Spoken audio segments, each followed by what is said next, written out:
Hello, Philip. Welcome to the interview about cotton at Shop Like You Give a Damn. How are you doing today? I'm doing good. I'm fine. Thank you. And you? I'm also doing very well. Thank you so much for asking. Great.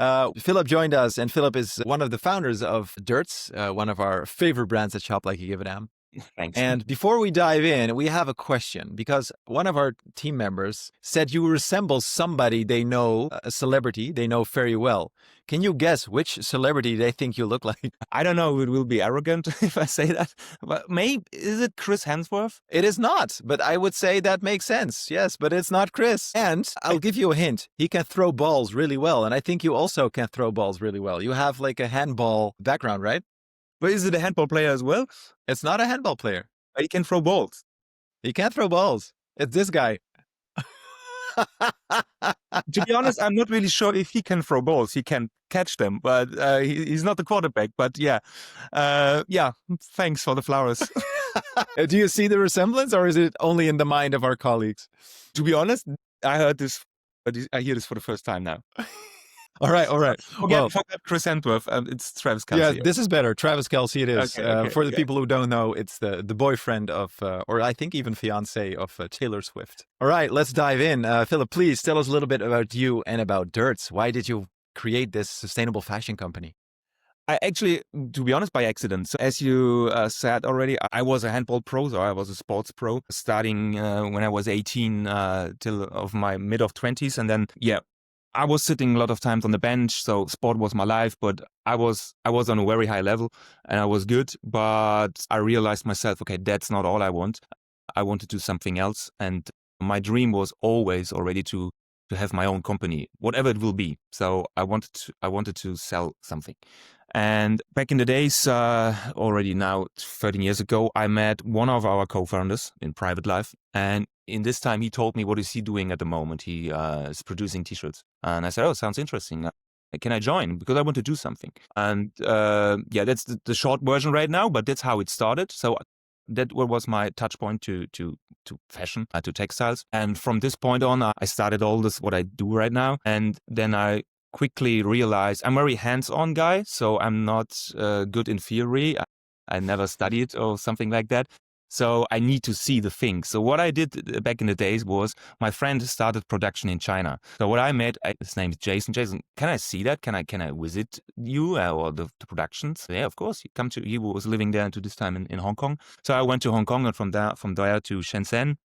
So it was the first time when I was 24, 25, quite young. And the first time where I stepped into a textile production. And oh, wow. Then a complete new world opened for me. And from this day, I realized what it means to produce textiles or fashion. And then I want to know more about it. In the beginning, we kept the production in China. But after seeing what's going on there and learning about textile production with all the bad things that happens there, I mean, not particularly in China, but I mean in general with textile production, with the consumption and everything else. For myself, I said, okay, let's do this different. Let's do it a bit better.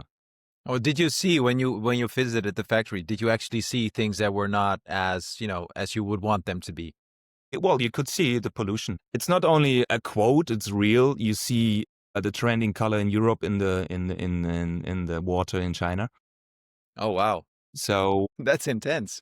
Yeah, and so don't get me wrong, it's not everywhere like that. Also in China, there are very good productions, and they also can be sustainable and everything. But me myself, for Dirts, for our own brand, I said to myself, okay, let's do it different. And from this point on, we moved also the production step by step to Europe, now only in Portugal, and we try to do it as sustainable as possible. So this is still a big challenge. Every day, new learnings, everyday improvements, a lot of questions, seeing things with your own eyes. Yeah. That's the way we do right now. We are still small fish in the big fashion world, but we take this challenge. Very happy that you are taking the challenge. And when you're talking about doing things as sustainably as possible, like what are the things you look at as within Dirts? What areas are you making particular choices in? Yeah, it starts all with the raw material, which is in our case 89% cotton, organic cotton. And that's how we started. We changed from conventional cotton to organic cotton. I don't know if everybody knows it, but there are many good reasons to use organic cotton. Can you name a few? What are the good reasons to use organic cotton? In terms of cultivation, no chemicals, less water consumption, small fields where they don't have the same cultivation all over the year. They change. Not only cotton is growing there, so one season it's cotton, the next season it's some vegetable, whatever. Okay, they rotate different crops Yeah, on the so same that fields. keeps the Okay. soil more healthy and it's better, and it can keep more water, save more water, and that's Okay. why you also need less water in the cultivation. And it's better for the farmers. It's better for the people who work in these fields. Because less chemicals used. Exactly. Yeah, that makes a lot of sense. And you said you produce in Portugal. Do you also grow the cotton you use in Portugal? And no, the cotton can't grow in Portugal because of the climate. That makes sense. That makes Yeah. sense. Yeah.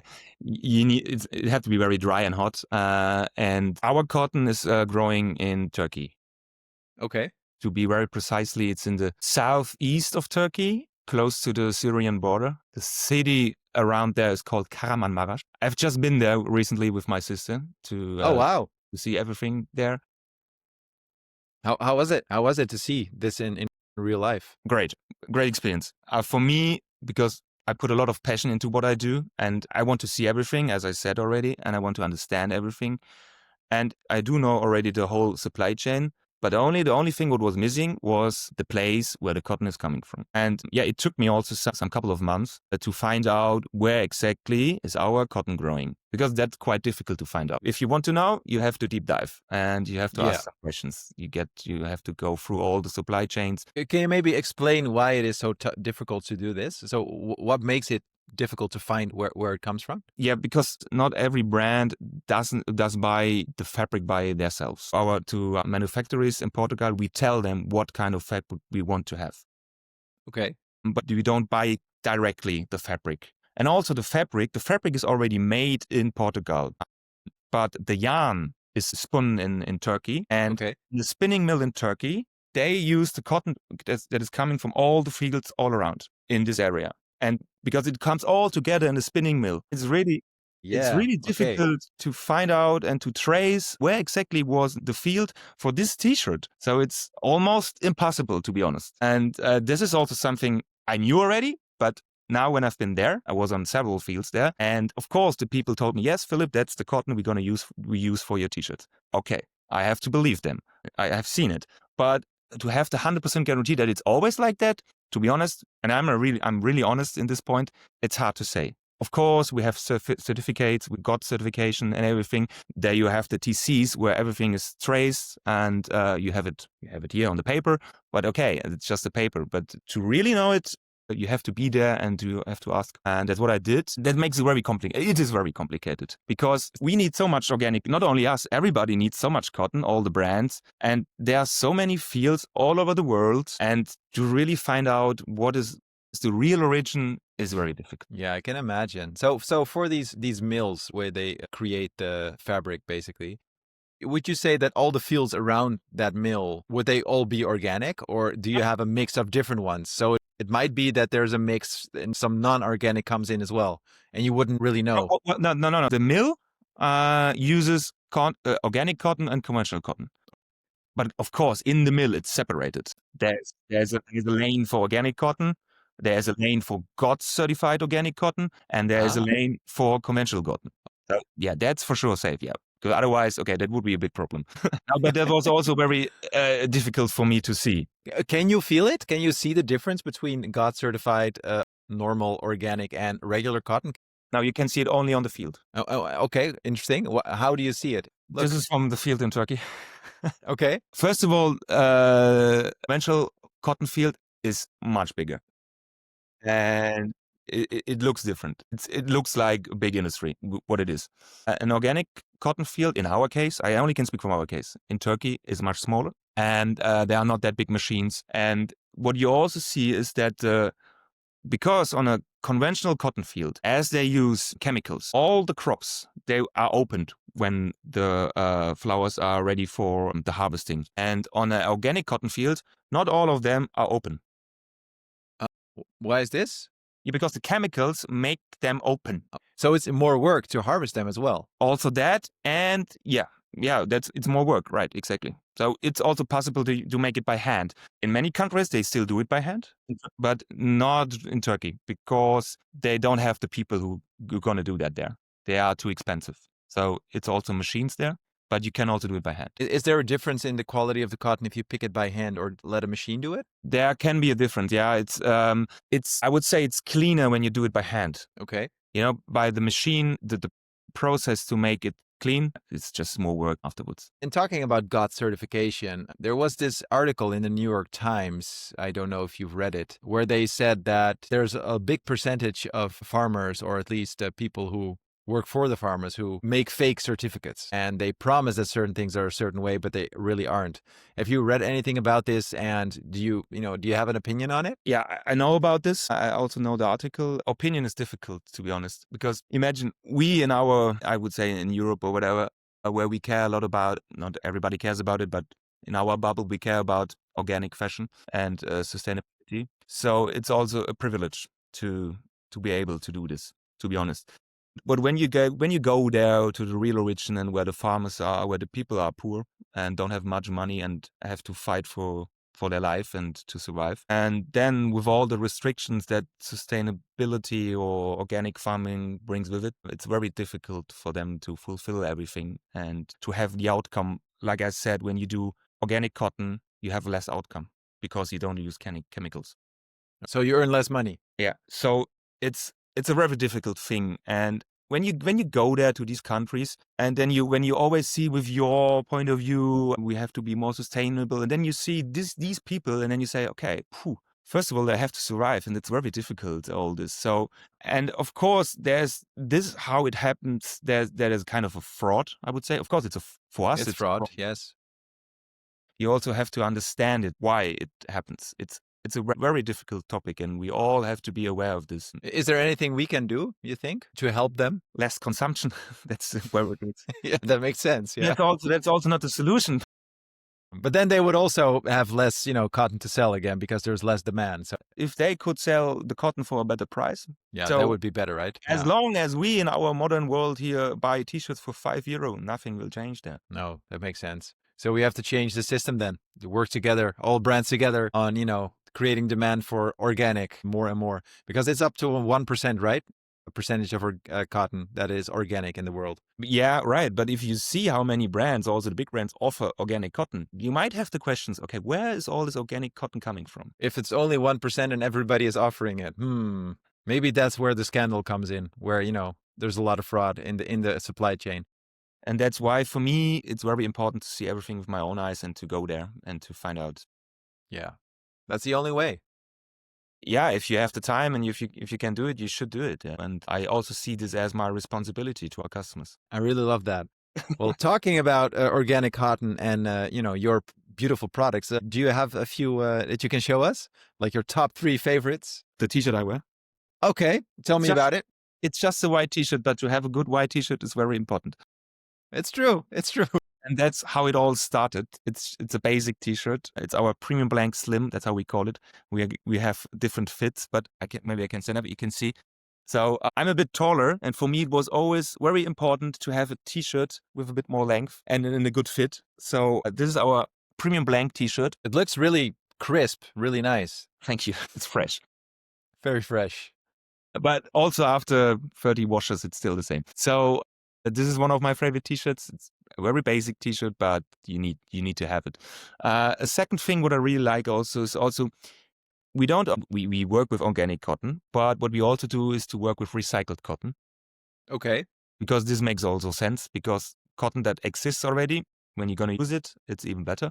So we also have some products with recycled cotton, and that's my second favorite. It's almost white again, but it's undyed, so it's off-white. And this is made of recycled cotton. And what's the big difference with this recycled cotton? Where do you get the cotton from? This comes from Portugal. Old T-shirts, old textiles goes to the shredder, and then they make new yarn out of it. Oh, wow. What is special about these products is, I don't know if you see it here now on the screen, but you see all between little dark threads. So this is the proof that it's recycled. Because of course, if you use recycled cotton, the quality is not the same. This is better quality. if you use virgin organic cotton. But here the quality, of course, is a bit poorer, but therefore it's a very sustainable alternative. Also, the touch is a bit different. It's a bit stiffer, I would say. Okay. But many people like this, and we do this in an oversized fit. So Nice. Well, right. and would you say that like using old T-shirts to create new shirt for which you use recycled cotton, is it cheaper to make them, or is it not cheaper? Is it more expensive to make them? It's not more expensive. It's not more expensive. Okay, that's a more good thing. expensive. Everybody who tells that actually that's not true. Oh, really? How do you get that material? Is there like a factory or like some salesperson who has like a big batch of recycled cotton lying around? Yeah, we get this from the breweries in Portugal because it happens there. This part doesn't happen in Turkey. It happens in Portugal. So every time I go there, I visit them and they would have do you have some leftovers or do you have some more recycled cotton fabrics? Then we're going to use them. And this is also a key to be more sustainable and to have less consumption in everything. Yeah, of course. Last question about this. I was wondering, of course, the yarns are a little bit less quality when you recycle because they have been used before. Especially the staples are shorter. The staple length of cotton makes the quality. As longer it is, the better the quality is. For example, Pima, these are the longest staples. Maybe this is the luxury cotton, I would say. Because when the staples are longer, it feels softer, the stability is better, everything is better for this. In recycled cotton, or the staples are shorter, and this makes the quality a bit lower. Is it like durability of the shirt made of recycled cotton? Is that also lower? Or would you say that the quality is the same when it's actually made into a shirt? The durability is maybe a bit shorter, but that's why we use, for example, for this product, we use heavier fabric. If you only use heavier fabric, higher grammage, it's automatically more stability. And that compensates for the lesser Exactly. quality of the Exactly. yarns. Many people often think, oh, it's heavy, it's better quality. Now that's actually not true. It's just weight. It doesn't say anything about the quality of the cotton. If you have like this, a thinner T-shirt, which is soft and it's very durable and everything, that's also really good quality. So the thickness of the fabric doesn't say anything about the quality. I'm learning a lot here, Philipp. What I have to say, all I tell here right now, as I said, I haven't studied this. I just learned it in the last 10 years by having questions and seeing things. So I hope if a professor is listening, I hope everything is correct. Otherwise, please correct me. Yeah, and they will. Yeah, we'll make sure of that. But that's how we learn, empirical, right? Just by experience. Yeah. All right. So as a brand, what challenges do you face using your organic or recycled cotton? Yeah, of course. First of all, the price is higher, the raw material. If I would have the same T-shirt with conventional cotton, in the end, it will have the same quality. And you, as a customer, you don't feel a difference between organic and conventional. So actually, for the customers, it's the same product more or less, but we pay for this T-shirt more in production. This is already a problem. And then the second thing is, I would never sell a T-shirt like this for more than 35 euro or whatever. Because some people always say, okay, it's organic cotton, it's more expensive. Okay, it's a bit true, but the price difference is not that big. But I couldn't sell this T-shirt for 50 euro. It's just a white T-shirt. For us, the deal with the margin, that's quite difficult, to be honest. Because you want to have the shirts accessible for normal people who need a white T-shirt. For everybody. The organic fashion don't have to be expensive. There's no reason for that. Yeah, I like that. And of course, in the end, this is a challenge for us. The second challenge is also what we've been talking about already in the beginning is if you tell that you use organic cotton, how do you know that's organic cotton? Do you have the proof? So greenwashing is a big thing. We want to avoid this. So just telling that you use organic cotton, that's not enough for us. But to have the proof and to really know and to be able to stand behind your product, that's also a challenge. Because then you have to do the things what I did recently or what I do all the time, to have questions, to check the supply chain and to all these things. Yeah. It sounds like a lot of work. But it's fun. So like to keep on talking about challenges, there are many challenges, of course, when it comes to being a sustainable company, but you cannot do everything perfect. So what's the one thing you prioritize above anything else? Knowing the own supply chain. It is that respect the people behind your product. So it's not only about production. Well, it is production, but it's also about social things. So for us, it's also very important that the people in our supply chain have good salaries And so also this is a challenge to find this out and to check all this. And so I have to ask the owner of the factory, how much do the sewing ladies earn? How much does this guy earn? Are those weird questions to ask, or is it a very open conversation you can have? It's not weird, but in the beginning, when I was very young, I was a bit scared to have these questions. But after a couple of years, I felt that I can ask these questions. And I also know that I get honest answers. We should all ask those questions and make sure that we know for sure the people working in the supply chains are treated well and get a living wage. It's very important. And what's the one claim you will never make about cotton? What would be a misleading claim? That's a good question. No, sometimes I see things like with organic cotton, you save 90% of water. I would never, because this is just data from anyone. Where's the proof for that? So these are things that I think that's very difficult to say because and again, I'm honest, also organic cotton needs a lot of water. And there's a number that always is jumping around. A t-shirt needs around 10,000 liters of water, one t-shirt. The consumption for one t-shirt in the whole process is 10,000 liters of water.